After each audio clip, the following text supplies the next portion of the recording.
भांत भांत के रोगों से बचाएगी अल्कलाइन डाइट और कपालभाति। भांत भांत के रोग हो रहे हैं, लेकिन आहार की ओर ध्यान हमारा नहीं जाता। मैं अक्सर ये कहता रहता हूँ कि हम किसी भी दृष्टिकोण से विचार करें, चाहे स्वास्थ्य रक्षा के लिए, चाहे रोगों की रोकथाम के लिए, चाहे रोगों से मुक्त के लिए, सबसे पहले अल्कलाइन डाइट की बात होती है। और प्राकृतिक चिकित्सा में, नेचुरोपैथी में तो विशेष रूप से, कुदरती चिकित्सा में तो विशेष रूप से आहार पर ध्यान दिया जाता है। क्षारीय आहार ने, बाकी और व्यायाम करें, कपालभाति करें। अब क्षारीय आहार में जो फल और सब्जियां हैं, प्लांट फूड्स की बात करता हूँ, जो प्लांट्स पौधों से आता है, उसके बाद इसके अलावा सब छोड़ दीजिए। इसको लें, उसमें किसका पीएच मान 7 से कम है, 7 है न्यूट्रल है, 7 से ऊपर है उसका हाई अल्कलाइन माना जाता है। तो उसमें फिर भी मोटी मोटी बात बता दूं, कार्बोज, आलू जैसी चीज़ें कम, हरी सब्जियां, पालक, ब्रोकली, गोभी, पत्ता गोभी, इस तरह की चीज़ें जो खाई जाएंगी, हरी सब्जियां, बीन्स, ये लें। फल जितने भी ताजे आते हैं, ये फल क्षारीय है। ये हो गई मोटी मोटी बात। अगर अन्न की बात आती है तो अन्न में चोकर युक्त आटा, अगर मैदा बन जाएगी तो अम्लीय हो जाएगी। चोकर युक्त आटा, दालें हैं, चावल हैं, वो पॉलिश किए हुए नहीं होने चाहिए, लेकिन अब ऐसी चीज़ें मिलती नहीं हैं।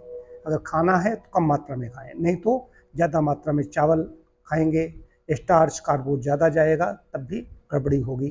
तो अल्कलाइन डाइट लें और कपालभाति करें। कपालभाति के बारे में सब जानते हैं, बड़ा प्रचार किया है, इसमें स्वामी रामदेव ने बहुत बड़ा काम किया।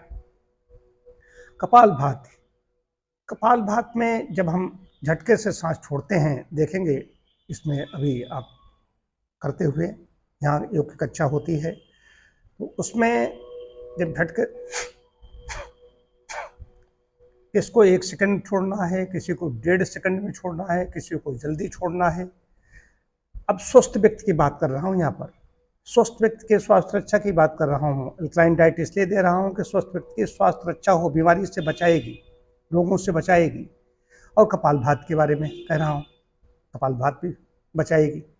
तो कोई रोग है तो अपने पहले चिकित्सक से या इस तरह का जो विशेषज्ञ है उससे संपर्क करें, उसके बाद में करें। कहीं कोई महिला की कोई विशेष प्रॉब्लम है, महिला रोगों से संबंधित कोई प्रॉब्लम है, तो उनको वर्जित कहा गया है। तो स्वस्थ व्यक्ति है इसको करेगा, और महिलाएं विशेष रूप से मासिक धर्म के दौरान नहीं करेंगी, और पुरुष स्वस्थ हैं करेंगे। अब किसी को हार्ट की प्रॉब्लम है, किसी का बीपी हाई है, तो वही है किसको करना है नहीं करना है। बात में फिर जोर दे के कह रहा हूँ, स्वस्थ व्यक्ति के लिए कपालभाति वो करे। रोगों में भी है, लेकिन रोगों में विशेषज्ञ से सलाह लेने के बाद में करें। अल्कलाइन डाइट सभी के लिए है, रोगी हो या निरोगी हो। फल और सब्जियां जितने ज़्यादा लेंगे उतने ज़्यादा लाभ होगा।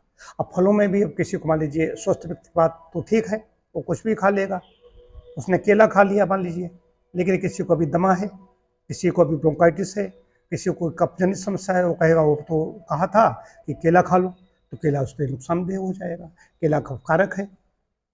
तो किसके लिए क्या पथ्य होगा, रोगानुसार पथ्य अलग होता है। स्वस्थ व्यक्ति के लिए सीधी सी बात है, फल सब्जियां खाएं, कपालभाति करें और निरोगी रहें।